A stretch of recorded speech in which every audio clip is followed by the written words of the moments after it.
Grand Tourers are the big daddies of the biking world. Big engines, big fairings and built for big miles. These bikes are for serious long-distance bikers who want their creature comfort. Although not everyone will want to sit behind a huge barn door of a fairing with the stereo blasting, will they? Yes, because they're made specifically for the purpose they're going to be used for. So people are prepared to pay that more because obviously the quality and it's what they want. They want a reliable machine that will travel the distance they require.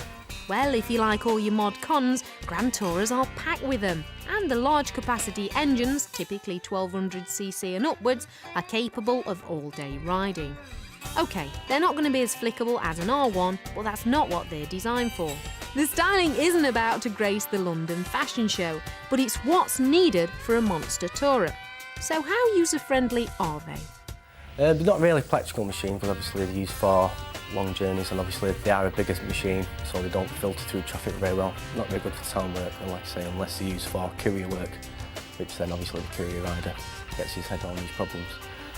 We find the most popular person is the people who've had the sports bikes, and now they're ready to settle down. They don't really need to go quite as quickly, and they want to see the world. They still like to have the wind in the face, but with a little more respect for speed. Because the Grand Tourers tend to be all enclosed, the servicing costs can be quite heavy. The typical example for our LT, an interim service, starts about £100, with a full 12,000, will set you back about £400. Comfort-wise, these bikes are the best. You can happily ride all day and not need physio to recover from the experience.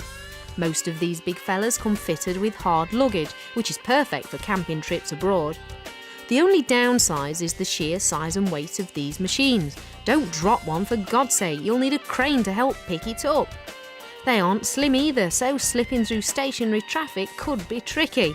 But it will get you to Berlin by tea time. Performance is usually quite good, to be fair. Just because it's a big touring bike doesn't mean that they're slow by any means. They usually have a lot of power, a lot of low-down torque, good for acceleration and good for high-speed travel. If you want to do 200 or 300 miles in a day in comfort, then they're the bike for you. If you want to go down to Wales for a day out scratching, then obviously they're not the bike for you. Yep, that's what they are for. All-day motorway munching. Typical owners are high-mileage bikers who want comfort on their epic journeys to the ends of the earth. They also appeal to the more mature motorcyclists due to their comfort and, of course, their cost. A young whippersnapper simply couldn't afford one. Grand Tourers run forever, and if you're man enough to tattle one, it won't leave you in the lurch.